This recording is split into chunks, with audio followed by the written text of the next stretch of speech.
Hi guys, we are taking turns over here. We're still trying to work through a few kinks about on the page. So if you want to hop on, I know I sent out an invite to a lot of my friends and family who are also in the foster care world.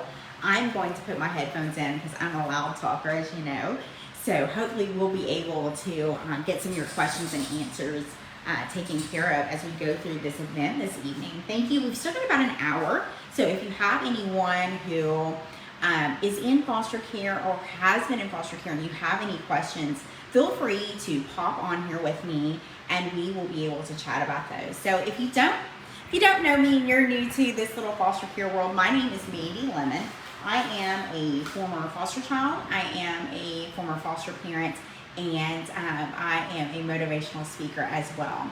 So if you're looking to hopefully get in touch with me about some of the services that I provide, my email is on my website, amandalemon.com. But I look forward to speaking with you guys. Tonight, one of the things that we were talking about is post-traumatic stress disorder. That's kind of my forte. In light of all the things that have recently happened, it seems to me, and it seems to quite a bit of other people as well, that post-traumatic stress disorder seems to be the forefront and the height of what most doctors are seeing. The misnomer back in the day was that you had overwhelming anxiety and you could possibly have some sort of other, let's say, bipolar or schizophrenia.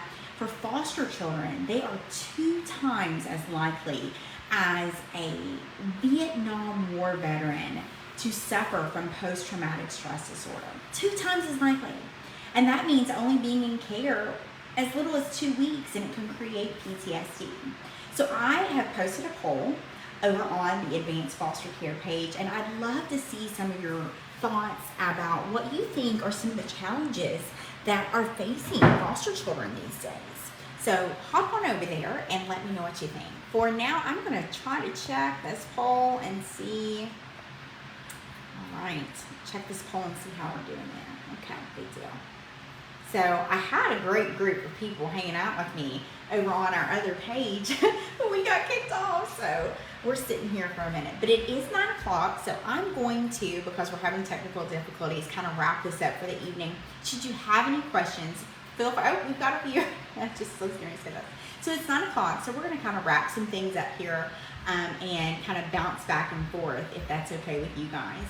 If you have a question, feel free to drop a comment. I see that we have a couple of viewers here. Drop your name, tell me where you're from.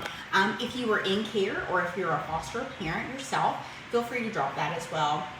I'll hang on here for just a second because I don't want people to miss out on some great information. Again, we're talking about post-traumatic stress disorder and the foster care aspect of it, because children who are in foster care have a different perspective and different symptoms typically than those who were not with PTSD. So, and as you can see my sign up there, it says it's all good, and it is. So we'll figure it out. So I like to talk about turning that PTSD, that mess, into a message, and that's something that I continue to speak about globally. I've been asked to come to a couple different conferences, thankfully, so it's very exciting. Do you guys, well, let me show you my puppy. We're getting some more views here. She is, hi Maya, that's Maya. Look at her. That's my comfort dog. She's so sweet and so kind. So one of the things that we were also talking about amongst the group of us is aging out as foster children. And Lisa had just the most magical conversation. And I use magical because it really was enlightening about how she has set aside money for her foster children as they've aged out. And I went to college with $5, so that's not even enough to buy Starbucks these days, but this was back in the 90s, so I could get a little cheeseburger.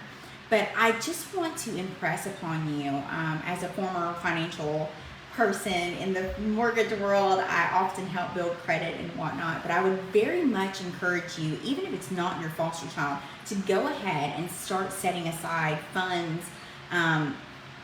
I like to call it your DoorDash. And no, you're not door dashing. You're not getting anything from it. It is their door and they are dashing, and we're going to start setting up a fund for them. I recommend you do this for your foster children as part of the subsidy, taking either 5 to 10%. I know we don't receive a lot as foster parents for our subsidy, but that 10% that you could save each month, let's say it's $60, over 3 years, oh my gosh, you're looking at almost $1,800 that you could DoorDash with them, and they could get out the door with some cash in their pocket, as opposed to walking out with little to nothing. So again, it is just after 9 o'clock here, my time in Florida. I'm in sunny Florida today. I so am thankful for you guys joining me and for the experiences that we've had. Hop on over to my YouTube channel, Mandy Lemon, if you don't mind, and take a look at some of the presentations that we've done there. Also, the Advanced Foster Care the Advanced Foster Care Conference has a litany of resources for folks who are interested in foster care, who've been in foster care, who are thinking about foster care. If it's even on your tongue, it is there. So I so look forward to connecting with you guys as we finish up this virtual conference this week. Very thankful to be a part of it. So I'm going to wrap up for now. It is 9 o'clock my time, and we hope to see you join the other conferences. There's so much great information. Even if you're not a foster parent, I learned so much as just a mom. So we look forward to helping you and seeing you. And should you have any questions, feel free to hop over to amandalemon.com and we'll reach back with you there. Have a great evening. God bless you. Jeremiah 29:11.